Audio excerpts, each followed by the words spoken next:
Hey fellow ballers, it's Mark Gordon here, and I got an awesome question sent to me by Magic 8 Ball member Jen on the Mountain. I'm going to assume Jen on the Mountain is a she. If I'm wrong, I apologize. But Jen on the Mountain wanted to know some of the strategies I'd used with regards to figuring out what price to go in at. And instead of answering that specifically, what I'd like to do is share the strategy that I use.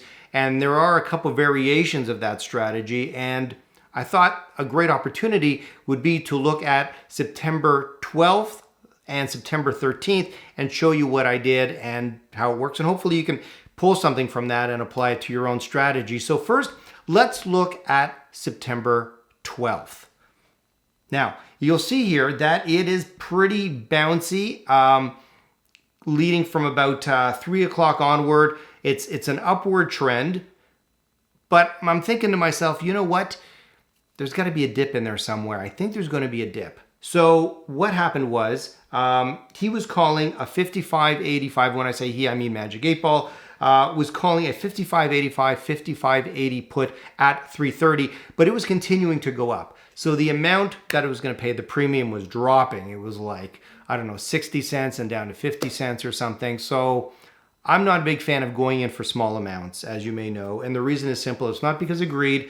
It's because I want to cover myself just in case things go south.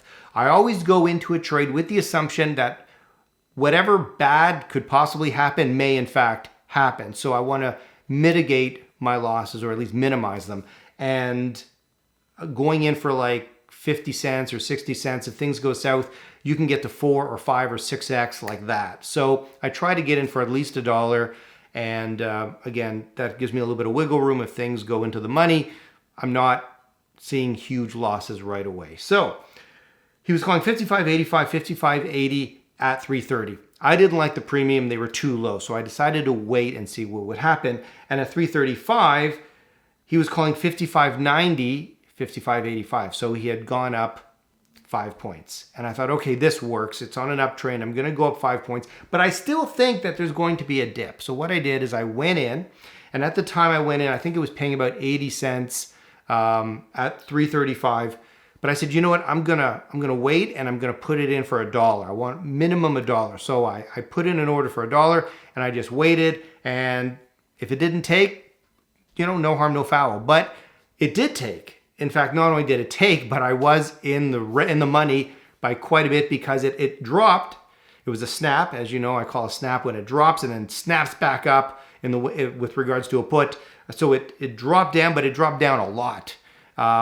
The good news is, obviously, it snapped back up and everything was fine. The downside is I could have gotten a lot more. I probably could have gotten $2 if I knew it was going to drop that much. But as you can see here on the chart, this is when I got in.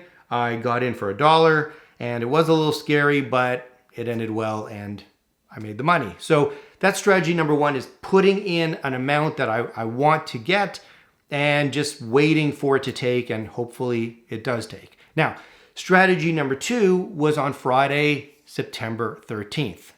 If we look at the chart for September 13th, starting from about 2:30, you can see it's pretty bouncy, but it is on an upward climb. Again, I was pretty sure there was going to be a dip in there somewhere.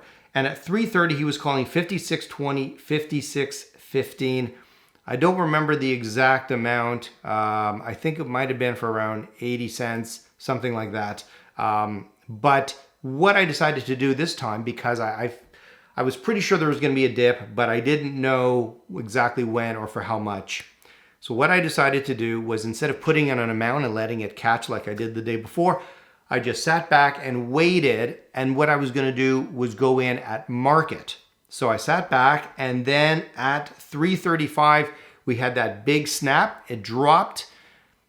The premium went up, and I just waited a little bit to see if it was going to start going back up, which it did. And as soon as it started going back up, I jumped right in and I got $1.50. And the rest is history, as it continued to go up and everything was fine, and it turned into a very profitable day for me. So 2 strategies. Sometimes I pick an amount and wait for it to take, and most of the time it does, but sometimes it doesn't, and I walk away with nothing for the day. And then the other one is going in at market, which can also be scary because, again, it could have dropped, and then, like it did on Friday, and then continue dropping.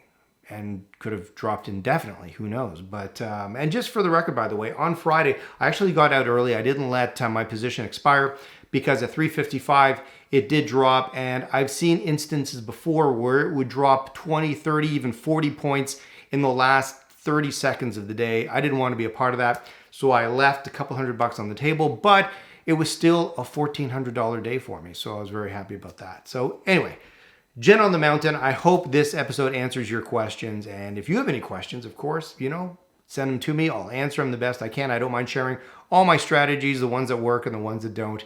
And until next time, I hope you have a very profitable day. Take care.